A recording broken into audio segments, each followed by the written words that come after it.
pemerintah mengarahkan kawasan transmigrasi menjadi pusat-pusat pertumbuhan ekonomi baru yang mampu menarik investasi serta menciptakan pembangunan berkelanjutan.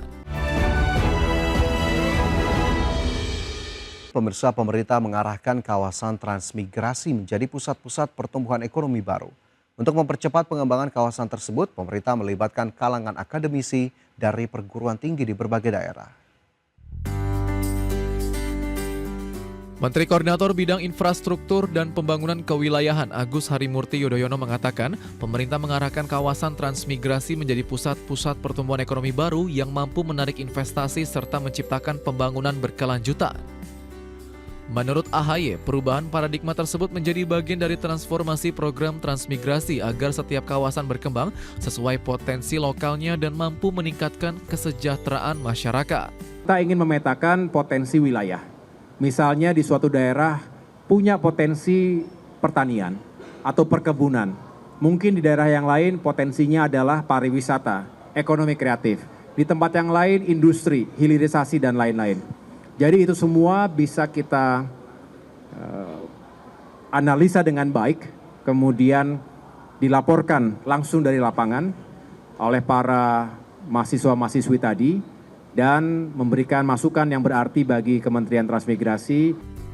AHY mengatakan Indonesia memiliki 154 kawasan transmigrasi yang tersebar di berbagai daerah dengan karakteristik dan tingkat perkembangan yang berbeda.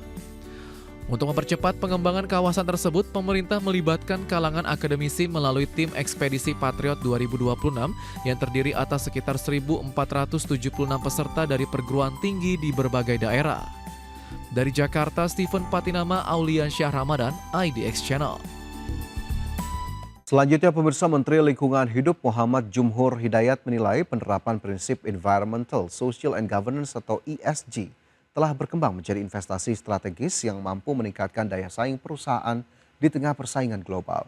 Hal tersebut disampaikan Jumhur saat menghadiri IDX Channel Anugerah ESG 2026.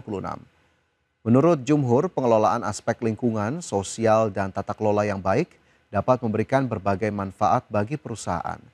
Selain meningkatkan kinerja keuangan, implementasi ESG juga mampu memperkuat manajemen risiko, mendorong inovasi dan efisiensi operasional, serta memperluas akses terhadap sumber pendanaan melalui meningkatnya kepercayaan investor. Karena itu Jumhur menilai penerapan ESG perlu dipandang sebagai investasi jangka panjang yang mampu mengubah kepatuhan terhadap regulasi menjadi keunggulan kompetitif. Pasalnya dari berbagai hasil studi menunjukkan perusahaan dengan kinerja ESG yang kuat cenderung memiliki biaya modal yang lebih rendah, tingkat volatilitas yang lebih kecil serta daya saing yang lebih tinggi. Ini dunia telah bergerak jauh melampaui konsep kepatuhan terhadap regulasi lingkungan. ESG telah berkembang menjadi salah satu faktor utama dalam menentukan daya saing perusahaan di pasar global. Larry Fink, CEO BlackRock, perusahaan manajemen investasi multinasional asal Amerika Serikat yang juga merupakan pengelola aset terbesar di dunia, dalam surat tahunannya kepada para CEO menyampaikan bahwa climate risk is investment risk. Pernyataan tersebut menunjukkan bahwa risiko lingkungan kini dipandang sebagai risiko finansial. Investor global tidak lagi hanya menilai laporan laba rugi, tapi juga bagaimana perusahaan mengelola emisi karbon, tata kelola perusahaan, hubungan dengan masyarakat, human right atau hak asasi manusia, hingga transparansi pengambilan keputusan.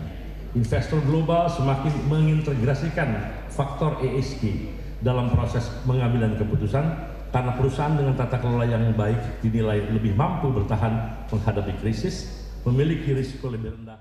Pemirsa, gelombang migrasi reguler kembali menghantam wilayah perbatasan selatan Eropa setelah ribuan migran yang sebagian besar pemuda asal Maroko nekat mempertaruhkan nyawa dengan berenang mengarungi laut menggunakan ban tiup dan pelampung demi mencapai Ceuta, wilayah enklave Spanyol di Afrika Utara. Situasi tersebut memicu tekanan serius terhadap otoritas dan masyarakat lokal. Presiden pemerintahan Ceuta, Juan Cesar Vivas, menyatakan bahwa eskalasi kedatangan migran ini telah melampaui kapasitas sumber daya wilayah yang dipimpinnya. Oleh karena itu dirinya mendesak pemerintah pusat di Madrid untuk segera mengambil langkah intervensi guna mengatasi krisis kemanusiaan dan keamanan yang tengah berlangsung. Rekaman visual yang beredar menunjukkan sekitar 2.000 hingga 3.000 migran berenang beramai-ramai menuju pesisir Ceuta, sementara sebagian lainnya tampak berlari menerobos gerbang pagar perbatasan. Sebagai informasi, Ceuta yang terletak di pesisir utara Maroko dan terpisah dari daratan utama Spanyol oleh Selat Gibraltar, sejak lama menjadi salah satu titik lintasan utama bagi para pencari suaka yang berupaya masuk ke Uni Eropa.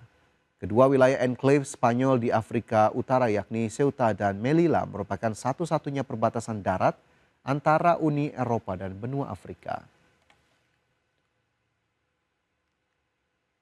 Ya, kita ke informasi selanjutnya, pemirsa, dari Italia, di mana Kementerian Kesehatan Italia menetapkan 19 kota termasuk ibu kota Roma dalam status siaga tinggi akibat cuaca panas ekstrim yang melanda negeri pizza. Kategori siaga merah sekaligus menandakan bahwa suhu udara ekstrim telah berada pada tingkat yang membahayakan kesehatan, tidak hanya bagi kelompok rentan seperti lansia dan anak-anak, namun juga individu berkondisi sehat. Berdasarkan buletin harian kementerian, peringatan siaga merah juga berlaku sejumlah kota, antara lain Bologna, Bolzano, Brescia, Cagliari, Campobasso, Civitavecchia, Florence, Frosinone, Latina, Milan, Naples, Perugia, Pescara, Rieti, Turin, Venesia, Verona, dan Viterbo. Guna mengantisipasi dampak buruk cuaca ekstrim ini, otoritas setempat mengimbau masyarakat untuk menghindari paparan langsung sinar matahari pada jam-jam dengan suhu tertinggi, membatasi aktivitas fisik di luar ruangan, serta mencukupi asupan cairan tubuh. Adapun ancaman suhu panas di Italia kali ini terbukti cukup fatal setelah sebelumnya di awal Juli lalu, surat kabar Messaggero melaporkan sedikitnya 7 orang tewas hanya dalam kurun waktu 4 hari di sejumlah kawasan pantai dan resor di Italia akibat diterjang gelombang panas berkepanjangan.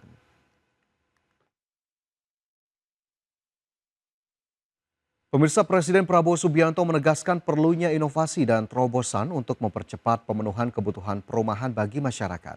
Presiden meminta kerjasama Kementerian Perumahan dan Kawasan Permukiman, pengembang, perbankan, serta sektor swasta untuk segera memenuhi kebutuhan hunian rumah bagi masyarakat. Kebutuhan hunian yang layak masih sangat besar sehingga diperlukan upaya yang lebih cepat dan masif. Presiden Prabowo saat meresmikan akad massal 62.000 unit kredit pemilikan rumah subsidi dan kredit usaha rakyat perumahan senilai 880 miliar rupiah di Kabupaten Batang, Jawa Tengah menekankan pentingnya sinergi dalam percepatan pemenuhan kebutuhan hunian bagi masyarakat.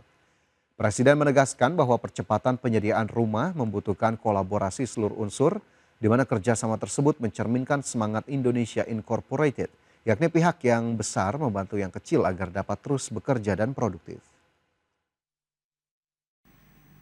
Akad massal 62.000 unit KPR rumah bersubsidi yang digelar secara serentak di 165 titik tersebar di 372 kabupaten kota di 36 provinsi seluruh Indonesia. Adalah kehormatan dan kebahagiaan bagi saya untuk hadir dalam acara ini. Saya terutama bangga dan bahagia bahwa kita sebagai pemerintah dapat memberi kebahagiaan kepada 22.000 keluarga warga negara kita. Saudara-saudara, kita menghendaki seluruh warga Indonesia bisa punya